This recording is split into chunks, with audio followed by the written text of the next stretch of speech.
cumprimentos a todos aqueles que, mais uma vez, nos honram aqui com a presença nesta nossa série Registros sobre Registros, hoje com a exposição de número 186.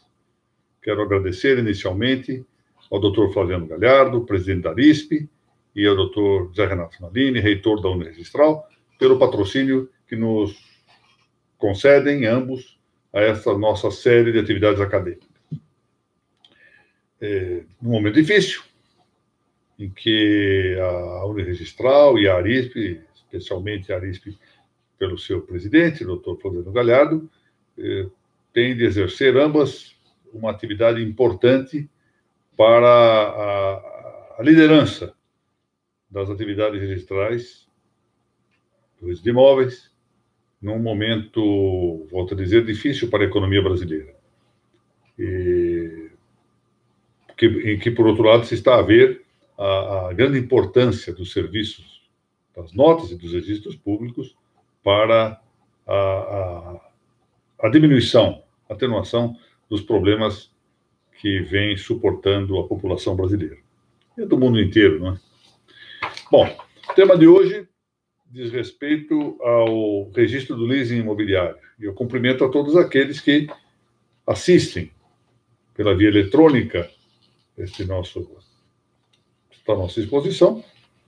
E, em particular, deixo aqui consignada a saudade que tenho das nossas reuniões presenciais. É muito controverso no direito brasileiro o tema da possibilidade do registro do leasing predial no ofício imobiliário. A doutrina nacional, ela, embora se incline frequentemente a considerar conveniente o registro do arrendamento mercantil, conveniente, note-se bem, ela se divide basicamente, se nós podemos simplificar um tanto a matéria, graficamente a matéria, entre autores que admitem prontamente este registro, e aí estão, por exemplo, os nomes de Biasi Ruggiero, José Reinaldo Peixoto de Souza e o saudoso Jovino Silva Filho, e os que não admitem prontamente, não admitem de logo, mas sugerem que ele se perfaça de lege ferenda. É o caso de Afrânio de Carvalho.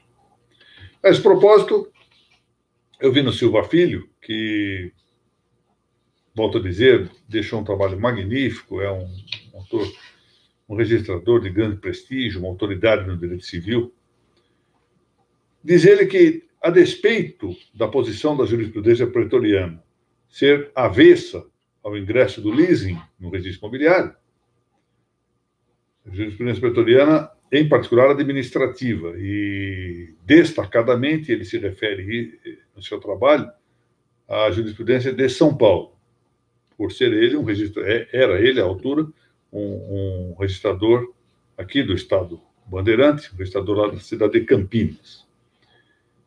Ele entende que, apesar dessa posição da jurisprudência pretoriana, fundamentalmente a paulista, o ingresso do título, ou seja, do leasing imobiliário, aspas, encontra suporte no que prescrevem os artigos 167, inciso 1º, números 3 e 29, 172 e 242 da Lei de Registros Públicos.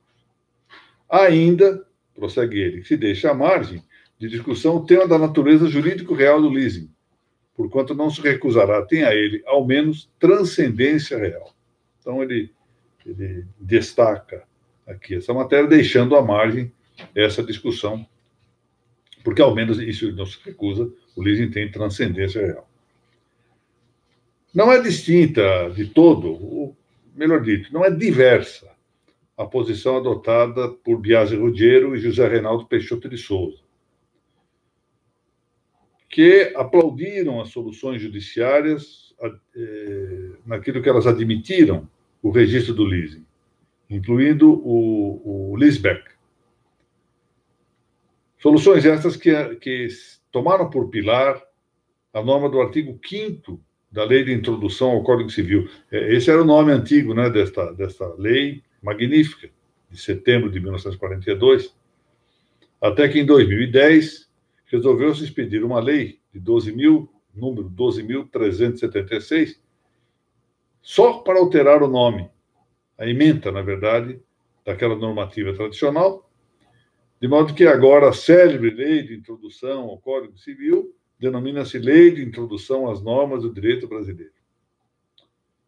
Mas ela é ainda conhecida pelo seu velho nome social, nome com que ela nasceu, cresceu, viveu por várias gerações. Ela não se altera, tamanho o seu senso de realismo, mas mudaram o nome. Os autores não deixaram, esses dois autores, Biagi Ruggiero e José Reinaldo Peixoto de Souza, não deixaram de aludir ao fato de que, abro aspas aqui, o ideal seria a alteração da legislação para que, de modo inequívoco, contratos complexos, como Lisbeck, se tornassem de per si registráveis, inclusive para maior segurança dos que negociassem com as partes desse contrato. Fecho aspas. A doutrina de Biagi Ruggiero e Peixoto de Souza está em um trabalho chamado o Lisbeck, no Registro Imobiliário. Trabalho este que foi levado para a publicação no livro Doutrinas Essenciais de Direito Registral, um trabalho organizado pelo Dr. Sérgio Jacobini, e por mim, publicado pela RT e a Thomson Reuters. Está no volume 5º dessa obra, Doutrinas Essenciais de Direito Registral, nas páginas 255 seguintes, volume 5º. Então, depois que Elvino Silva Filho apoiou a admissibilidade do registro imobiliário do leasing em previsões legais vigentes e explícitas. Lembre-se que ele menciona o artigo 167, 172 e 242. E diz que lá se encontra o fundamento legal, portanto, de direito posto, fundamento de lege lata, para admitir o registro do leasing. Diversamente, Biagi Ruggiero e Peixoto de Souza o admitem também, admitem que possa ser registrado, mas não ampara o registro, não ampara a inscrição do leasing, não amparam os dois a inscrição do leasing em preceitos específicos, pontuais da legislação, senão que apoiam essa sua posição em uma certa compreensão do sistema legal, ou seja, é um argumento sistêmico, reportando-se ao que indica o artigo 5º da Lei de Introdução ao Código Civil, ou seja, o Decreto 4.657 de 1942. Diz esse artigo 5º, aspas, na aplicação da lei, o juiz atenderá aos fins sociais a que ela se dirige e às exigências do bem comum. Então, nós temos aqui a primeira posição daqueles que entendem registrável o leasing, com apoio em legislação específica, pontual, Elvino Silva Filho, outro com uma compreensão sistêmica que se vai referir ao artigo 5º da Lei de Introdução ao Código Civil. Essa posição favorável. Posição oposta é adotada por Afrânio de Carvalho, grande civilista e conhecedor de imóveis, oriundo do estado do Rio de Janeiro. Afrânio de Carvalho, em um estudo que foi republicado no mesmo volume 5º das Doutrinas Essenciais de Direito Registral, organizada pelo Dr. Sérgio Jacobini e por mim, agora na página 147 e nas páginas seguintes, advertiu que sem o registro predial do leasing, não haveria meios de proteger adequadamente, abro aspas, aqui para ler o que ele escreve, não haveria meios de proteger adequadamente, aspas, a opção do arrendatário para readquirir o imóvel, de vez que, como promessa unilateral, é suscetível de ser rompida pela instituição financeira com a venda do imóvel a outra. Todavia, prossigo eu aqui, o Afrânio de Carvalho não entendeu o possível registro. Primeiro, porque o ofício imobiliário, a seu ver, destina-se a receber os direitos reais e não direitos pessoais. Ele toma uma posição nessa matéria. Diz que isso é meramente direito pessoal e não direito real. E que, assim, pelo fato de serem direitos pessoais e não reais, essa matéria esses três contratos que se unem complexamente no leasing ficam fora do âmbito registral. Diz mais ainda que é taxativa a enumeração do artigo 167 da Lei de Registros Públicos, da Lei 6.015. E onde, portanto, ele extrai uma conclusão, que vem aqui, que eu vou ler agora. Ele diz aqui: o arrendamento mercantil somente poderá ingressar no registro de imóveis, diz a Fernando de Carvalho, quando sobrevier uma lei à semelhança do Código Civil atual. O Código Civil atual era de 1916, o famoso Código de Clóvis Avilar. No tocante com a cláusula de vigência contra o adquirente, ele menciona o artigo 1197 do Código Civil de 16, bem como o número 3 do inciso 1º do artigo 167 da Lei 6.015. Dizendo, então, prosseguindo, quando sobrevier uma lei que, à semelhança desse código, preveja, a respeito do arrendamento mercantil, a sua inscrição no registro de imóveis e assegure verdadeiramente ao vendedor arrendatário a sua opção de compra do imóvel. Então, vejamos aqui quais as distinções. Então, Biagi Ruggiero e Peixoto de Souza admitem o registro do leasing. Elvino Silva Filho admite o registro do leasing. A Fernando de Carvalho não o admite. Ruggiero e Peixoto de Souza o admitem com amparo numa norma bastante ampla, genérica, da Lei de Introdução ao Código Civil, que é o artigo 5º dessa Lei de Introdução. Elvino Silva Filho, diversamente, toma por pilar para admitir o registro do leasing normas específicas da Lei de Registros Públicos, quais as do artigo 167, 172 e 242. Diversamente, opondo-se a esta admissibilidade sustentada por essas duas correntes anteriores, de Biagi Ruggiero, Peixoto de Souza e de Elvino Silva Filho, a Fernando de Carvalho diz, não, o leasing não pode ser registrado, porque, primeiro, só diz respeito a direitos pessoais. Direitos pessoais não podem ser registrados, diz ele. Segundo, porque não está previsto esse registro na Lei de Registros Públicos. E se não há previsão lá, diz ele que a norma do inciso 1º do 167 é taxativa, não pode haver a inscrição do leasing. Esta posição, portanto, de Fernando de Carvalho, em obra publicada, como eu disse, no volume 5º do Doutrinas Essenciais. Prosseguindo aqui o nosso trabalho, pode resumir-se, dar aqui uma sinopse da discussão sobre o registro predial do leasing. Há 3 modos, ou se nós preferimos dizer de outra maneira, há 3 critérios fundacionais. Primeiro critério, o da previsão legal. Então, vamos discutir. Há previsão legal para esse registro ou não há? Há essa previsão específica postulada por Elvino Silva Filho, ou ao menos a genérica, que vai nos levar, no fundo, a um terceiro critério, indicada por Biagi Ruggiero e Peixoto de Souza? Pergunta. Segundo, a utilidade do registro do leasing.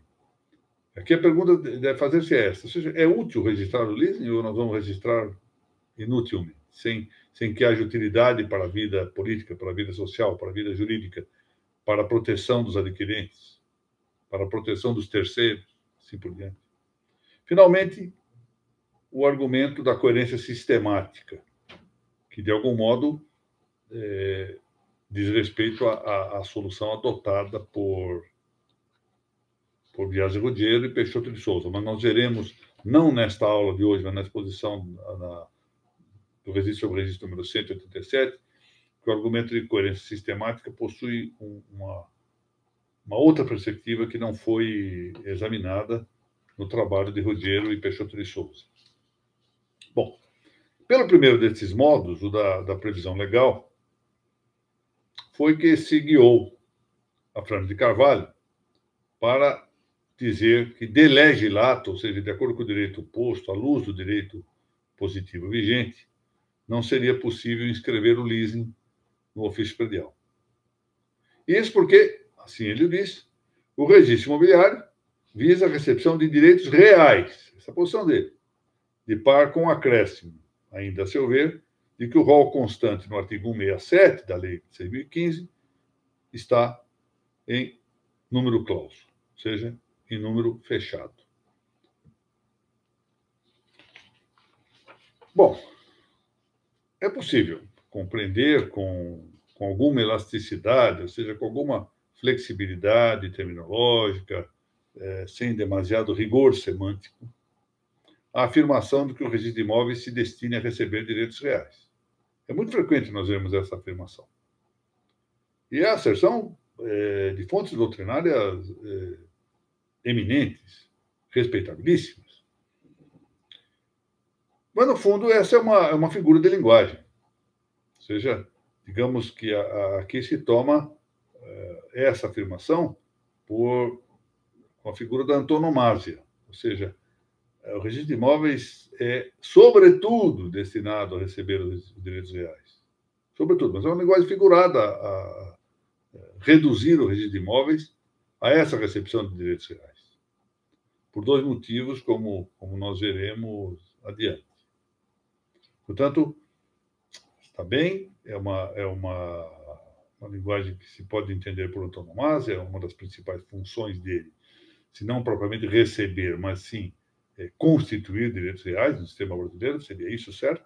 Constituir. Em outros sistemas predominantemente declarativos, pode falar-se mais ou menos desacertadamente em que se destine a receber direitos reais já constituídos. No caso brasileiro, a tendência é a de constituir direitos reais e não a de receber direitos reais, que é a predominante. Mas, enfim, não façamos aqui um cavalo de batalha em torno de denominações, em torno de asserções que nós teríamos que observar com uma certa rigidez semântica. Vamos deixar isto passar. Mas ela não parece, na verdade, ainda que se considere figurada, doutrinariamente, ela não parece correta, não. Ela é incorreta. Volto a dizer, podemos admiti-la na linguagem comum, na linguagem corrente, isso é do uso loquente, fala-se muito isso, mas, frequentemente, ao insistir numa posição que terminologicamente não está bem, ou seja, ela é, volto a dizer, figurada, nós acabamos incidindo, incorrendo em alguns equívocos. Bom, ressalvadas aqui as poucas hipóteses de inscrição cuja natureza capital seja declarativa, por exemplo, o uso capião e a sucessão mortis causa, que, como sabem, a publicidade resultante da inscrição é meramente declarativa. Se declara um direito real já constituído. O uso capião, propriedade já adquirida. A sucessão mortis causa, igualmente adquirida na data da morte do autor da herança. Cala, em todo caso, que, nas demais hipóteses, o registro imobiliário não inscreve direitos reais. Esses dois, sim. Mas o capião ele inscreve um direito real. Qual? De propriedade. Propriedade que se adquiriu na via da natureza das coisas, da realidade exterior ao registro. Na sucessão mortis causa, igualmente, por um fato natural da morte do autor da herança. Então, ali se caracterizou um direito real. Nos demais casos, o registro imobiliário não inscreve direitos reais. Ele, sim, constitui esses direitos reais. Atualiza. Quer dizer atualizar? Apanha a potência que está no título e faz com que essa potência se transforme em ato. Ou seja, há uma potencialidade de direito real presente no título e essa potência se movimenta. Dá-se aí o que se chama de moção, motus, em latim. Esse movimento, passagem da potência ao ato, é que faz com que se atualize, ou seja, se consiga, então, constituir efetivamente o direito real, que estava presente apenas potencialmente no título. Uma árvore, por exemplo, quando está em semente, plantando uma semente, ela é uma árvore em potência. Ela só chegará a ser árvore no momento que se desenvolver, que houver um movimento em que ela passe, pois, da mera potencialidade, da possibilidade de ser árvore, ao ato de ser árvore. E a mesma coisa se passa aqui. De maneira que o registro constitui o direito real registrando títulos. Ou seja, ele não registra o direito real, ele registra títulos. Que são títulos? Fatos, atos e negócios jurídicos. De cuja inscrição, eis aí o termo, emergem, então, os direitos reais imobiliários. Os títulos, e eu aqui volto a ressalvar a possibilidade da usucapião e da transmissão mortis causa, somente são potências de direito real sobre imóveis. E o registro, sua atualização. Vale dizer que com o registro, prossigo eu aqui no texto passa-se da potência ao ato, como acabei de dizer. Os títulos são a matéria, o registro a forma. E como toda, essa faz parte da chamada teoria ilemórfica, que foi pela primeira vez exposta de maneira sistemática e com agudíssima demonstração por Aristóteles. Isso estamos falando lá, portanto, quarto século antes de Cristo. Pela teoria ilemórfica, a matéria é indeterminada e a forma é que determina, individualiza. De maneira que o título constitui a matéria, algo indeterminado ainda, porque está em potência. E o registro individualiza, determina, atualiza. Dessa maneira, embora o ofício de registro de imóveis, porque é algo destinado à ordenação da propriedade imobiliária privada, tenha, isto sim, reconheça a tendência de publicar situações jurídicas reais, isso não significa que esse registro apenas se destine a publicar direitos reais, e muito menos que se dirija a receber ou inscrever direitos reais. Sequer, é preciso que se diga, está restrita a ordenação da propriedade imobiliária privada, porque nós sabemos que há títulos que se registram em favor da propriedade pública. Pensemos na desapropriação, por exemplo. Cabe, pois, distinguir, de um lado, a publicação do status jurídico, ou seja, do estado jurídico, e, de outro lado, a inscrição logicamente anterior àquilo que se publica. Essa inscrição pode ser de dois modos. A inscrição do próprio status. Por exemplo, eu inscrevo algo em que prepondera o fim declarativo, o escopo declarativo. Sim, já referimos, usucapião e sucessão mortis causa. O outro, o dos títulos ou causas jurídicas do status, que só se constitui mediante a inscrição, que por isso mesmo tem natureza constitutiva. Ou seja, eu publico, e ao publicar o status eu constituo. E, no outro caso, a inscrição só tem um valor anterior àquilo que se publica, quando ela exatamente tem esse caráter constitutivo. Ela é, logicamente, não realmente, eu vou explicar por que não realmente, ela é anterior, logicamente, à publicidade. Isso geralmente é assim no tempo, quer dizer, eu inscrevo no registro de imóveis e a publicidade é posterior, até mesmo do ponto de vista da realidade. Mas, eventualmente, pode não ser. Imagine que quem está inscrevendo também está conhecendo a publicidade. Depois, há uma concomitância temporal entre inscrever e uma publicidade limitada, que seja mais alta. Mas, logicamente, ela é sempre anterior ao que está sendo publicado, especialmente nos casos em que há constitutividade. Porque, ao inscrever, ela constitui, portanto, com a publicidade está se extraindo a constituição do direito real. Quando se fala, por exemplo, em registro aquisitivo, é muito comum essa expressão, nós sabemos disso. Esses termos, ou esse termo complexo, registro aquisitivo, refere-se propriamente à inscrição de um título de aquisição. Quando faz o registro aquisitivo, quer dizer que você está registrando um título que tem potencialidade para aquisição. Então, registra uma compra e venda, registra uma dação em pagamento, registra uma doação, registra uma permuta, etc. São títulos que têm a possibilidade, a potencialidade de levar à aquisição, mas essa potência, enquanto não é levada ao registro, não se atualiza. Imaginemos aqui que eu faço um contrato de compra e venda de um determinado imóvel, mas não leva a registro. Por simplesmente, não quero registrar isso, não quero mais ter o imóvel, ou não quero ter o imóvel, não me interessa esse imóvel, não quero pagar o imposto predial e territorial urbano sobre ele, ou não quero pagar o valor de uma taxa do loteamento em que ele está, delimitação do loteamento em que ele está situado, eu não quero mais esse imóvel. E pronto. Esta potência permanece inerte, não se movimenta. Depois, permanece em potência, não há direito real. Tem-se, portanto, que não se inscreve o direito real, genericamente, salvo aquelas hipóteses do capião e sucessão mortis causa, mas um título, a partir de cuja inscrição, que é, portanto, o seu modo, a inscrição é modo, se constitui o direito real. Então, nós temos título e modo. Essa matéria já foi aqui referida lá em Nilo Tempore, há uns 2 anos, quando tratamos mais dedicadamente dessa questão da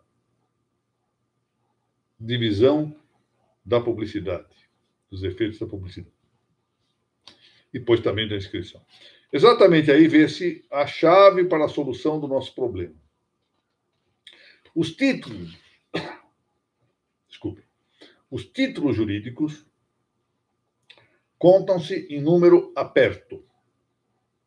Ou seja, são títulos que estão de tal modo previstos que são exemplificativos. De maneira que não se pode, sem mais, concluir que sejam os registros estimados na lei em números clausos. Se a função do registro é atualizar os títulos, uma vez admitidos esses títulos, deve poder registrar sob pena de não se atualizar. Não teria nenhum sentido admitir a potência de um título aquisitivo se não se admite que ele se atualize. Então, eu admito que se faça um título, a legislação diz, não, pode fazer o título, mas não pode fazer o registro desse título e portanto, não vou ter o direito correspondente ao título, porque se admitiu o título. Portanto, a só circunstância de um sistema jurídico ser definidamente formal, no caso do sistema brasileiro. O sistema brasileiro é um sistema formal na área do registro. Não leva à necessidade de impor um limite que seja estrito, que seja textual quanto a seu objeto. Não há nenhuma necessidade. Seria possível? Possível, sim. Seria possível criar uma tipologia bastante estrita dos títulos, obrigacionais, portanto, e, ao mesmo tempo, corresponder, espelhar o registro com base nessa tipologia estrita da titulação. Mas num sistema, tal o nosso, em que não há uma tipologização restrita da matéria obrigacional, dos negócios jurídicos, não é possível pensar em um sistema especulado de registro que seja um registro em números clausos. Por quê? Está em número aperto a lista dos títulos. E não tem nenhum sentido, pois, voltamos à ideia da atualização do movimento, da moto, da moção, que não haja a possibilidade de atualizar a potência que o próprio legislador admite instituir-se. Pense, então, agora prossigo eu, na situação do registro de imóveis. É suficiente para garantir as vantagens formais do sistema adotar-se um critério seguro para a admissão das inscrições. Claro, porque de não admitir-se um critério seguro para as inscrições, nós teríamos a possibilidade de um registro desordenado, desorganizado, que deixa de ser um sistema formal para informalizar-se. Isso não é conveniente também, vai levar à anarquia. Onde tudo for registrado, não está valor ao registro. Precisa haver um certo limite para isso. Mas a adoção de um critério, de um limite para moldar o registro às suas características formais, ao seu papel de bastante utilidade para a vida jurídica do país, não pode levar a sua redução a um número literal e previamente clausurado, fechado, encerrado de hipóteses inscritivas. Para o caso brasileiro atual, tem-se um critério bastante sólido. Admite-se a inscrição de títulos legalmente idôneos que tenham aptidão para, por meio do registro, ou seja, havendo o registro, sobrevindo o registro, constituir direitos reais ou direitos com transcendência real. Pronto. Agora nós temos um sistema bom. Mas, para fazer com que o registro acolha outras hipóteses, para estes nós admitiremos apenas inscrições que possuam previsões expressas. Então, veja, quanto àqueles registros que vão gerar direitos reais ou direitos com transcendência real, basta essa circunstância de nós verificarmos, e isso cabe à doutrina ver, não é a lei que diz o que é direito real.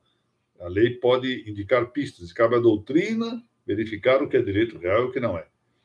Se o direito, objeto, é real ou tem transcendência real, nós admitimos a inscrição, ainda que não seja previsto expressamente este fato.